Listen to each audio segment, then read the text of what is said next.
আসসালামু আলাইকুম। আশা করছি আমার প্রিয় সকল বন্ধুরা খুব ভালো আছেন। আলহামদুলিল্লাহ আমরাও ভালো আছি। তো চলে এলাম আপনাদের মাঝে আরও একটা নতুন ভিডিও নিয়ে। তো প্রথমে এই যে সকালে গাছে পানি দিয়ে নিচ্ছি। বেশ কিছুদিন তো বৃষ্টি হওয়াতে গাছে সেরকম পানি দেওয়ার প্রয়োজন ছিল না। তা এখন কিন্তু গাছের গোড়া অনেকটা শুকিয়ে গেছে। তো গাছের পানি দেওয়ার কাজ শেষ করে রান্নাঘরে চলে আসলাম। বড় ছেলেকে তো স্কুলে পাঠাতে হবে, তার জন্য কিছু টিফিনও রেডি করা দরকার। তো এখানে একটু প্যানকেক বানিয়ে নিচ্ছি। এই তো টুকটাক কাজকর্ম আপনাদের সাথে শেয়ার করি আর একটু কথাও বলি। তো প্রথমে মনে হচ্ছে এক আপুর কমেন্ট পড়া আমার উচিত। প্রায়শই কিন্তু এই বিষয়টা আমি ইউটিউবে অনেক জায়গায় শুনতে পাচ্ছি বা শুনিও। তা এখন যেহেতু আমার কাছে এমন কমেন্টটা এসেছে, তো আমার মনে হয় এই বিষয়টা উত্তর দেওয়া আমার প্রয়োজন।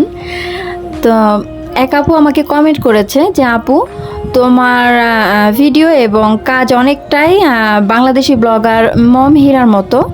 তো জানি না তুমি তাকে ফলো করো নাকি সে তোমাকে ফলো করে। তো আমার যে মিষ্টি বোনটা এই কমেন্টটা করেছে, তো এই আপুর উদ্দেশ্যেই কিন্তু আমার এই উত্তরটা দেওয়া। মম হীরা যে পথে হেঁটে গেছে বা এখনও পর্যন্ত হাঁটছে, সে একই পথে আমি বা আমার মতন অনেক ব্লগার আপুরাই কিন্তু হেঁটে যাচ্ছি। তো পথ কিন্তু আমাদের একটাই। সে হয়তো অনেক দিন আগে হাঁটা শুরু করেছিল এবং অনেকটা পথ হেঁটে গিয়েছেও, মোটামুটি অনেকটা সাফল্য পেয়েছে। আর আমরা যেহেতু এখনও পর্যন্ত হাঁটছি অনেক আপুরাই, তো আমাদের সাফল্য কখন আসবে সেটা তো আমরা জানি না, তবে আমাদের রাস্তা কিন্তু একটাই। তো সেখানে যদি তুলনা আসে যে কে কার মতো, কে কাকে ফলো করছে, সেখানে বলতে গেলে আমাকে কিন্তু অনেকেই সাবস্ক্রাইব করেছে। তো আমাকে যারা সাবস্ক্রাইব করেছে তাদের মাঝে অনেকেই কিন্তু আবার মম হীরাকেও সাবস্ক্রাইব করেছে। তো আমার পরিবারের সদস্য যদি মম হীরার পরিবারের সদস্য হতে পারে, তো সেখানে কিন্তু আমিও কিন্তু মম হীরার পরিবারের একজন সদস্য। তো এক্ষেত্রে কিন্তু আমরা প্রত্যেকেই এক একজনে আমরা একই পরিবারের সদস্য। মম হীরা বলুন বা তার চাইতে আরও উপরে লেভেলে যদি কোনো ব্লগার থাকে, আমার অত জানা নেই সত্যি বলতে, অত তো ভিডিও সবার দেখা হয় না।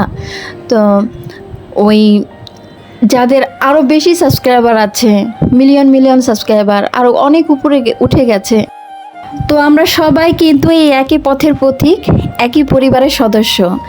আমরা একটা প্ল্যাটফর্মে কাজ করছি। হয়তো কেউ অনেকের ভালোবাসা অনেক দূর এগিয়ে গেছে, হয়তো আমাদেরকে কেউ ভালোবাসে না, সেই জন্য অনেকটা পিছিয়ে আছি। তবে মানুষের সাথে মানুষের কথা কাজ এটা একদম মিলবে, এটা স্বাভাবিক কথা।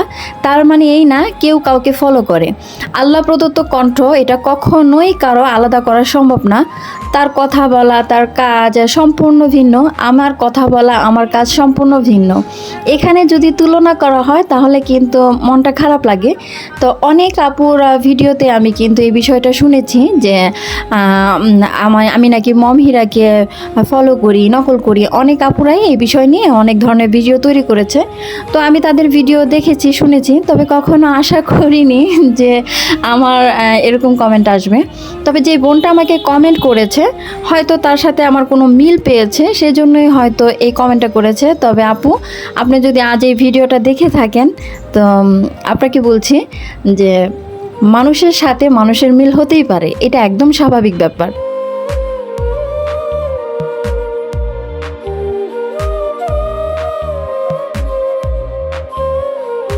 তো আশা করি যারা এই মুহূর্তে ভিডিওটা দেখছেন, যাদের মাঝে এরকম প্রশ্ন ঘুরপাক খায়, অন্তত তারা এই কথাটা বুঝতে পারবেন।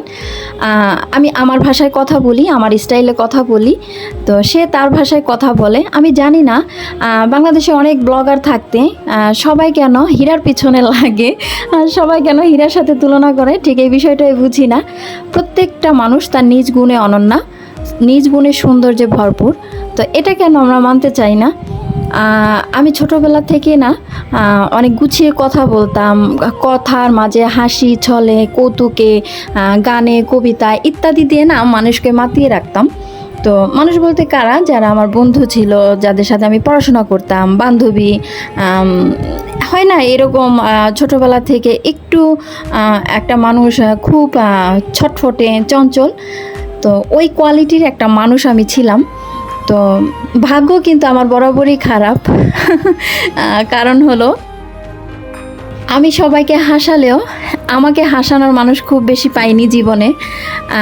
যার যতটুকু মন খারাপ ছিল আমি অনেক চেষ্টা করতাম তার মনটা ভালো করার জন্য, তাকে অনেক মানে নানান কথা শুনিয়ে নানান কথা বুঝিয়ে তাকে খুব সান্ত্বনা দেওয়ার জন্য।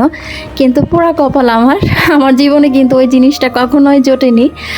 সবার মন ভালো করতে পারলেও আমার যখন মন খারাপ হতো তখন আমাকে মন ভালো করার জন্য কোনো মানুষ কখনোই পেতাম না। সবাই বলতো তুমি অনেক কিছু বোঝো, অনেকটা হাসাতে পারো, বলতে পারো। তো এমন হয় আসলে যে দিতে পারে তার ভাগ্যে কিন্তু অনেক কিছু জোটে না, দেখবেন দিন শেষে কিন্তু সে শূন্যই থাকে। তো আমি খুব ছোটোবেলা থেকে অনেক কথা গুছিয়ে গুছিয়ে বলে অনেককে হাসাতাম, এটা আমার একটা পুরনো অভ্যাস ছিল। তো আমি চাইলেই কি আমার কথাটা পরিবর্তন করতে পারবো বলেন? আমি তো পরিবর্তন করতে পারবো না। এখন আমার কথার সাথে যদি কারো কথার মিল হয় বা সে কি আমাকে ফলো করছে, মোটেও না। আল্লাহ তাআলা সবাইকে নিজস্ব কিছু গুণাগুণ দিয়ে পাঠিয়েছে, সে সেভাবে কথা বলে, সেভাবে কাজ করে। এই বিষয়টা যদি আমরা খুব স্বাভাবিকভাবে বুঝতে পারি তাহলে কিন্তু কেউ কারোর সাথে তুলনা করব না, আর তুলনা করাটা ঠিকও না। এখানে তুলনায় কিন্তু প্রতিযোগিতা এসে যায়, হিংসা এসে যায়। তো আশা করছি আমার যে বোনটা কমেন্ট করেছে সে ঠিক এই উত্তরটা পেয়ে গেছে।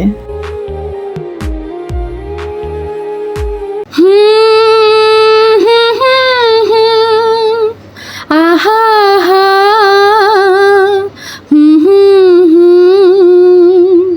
তোমারই লেগেছে এত যে ভালো, চাঁদ বুঝি তা জানে, রাতের বাসরে দুসর হয়ে তাই সে আমার টানে,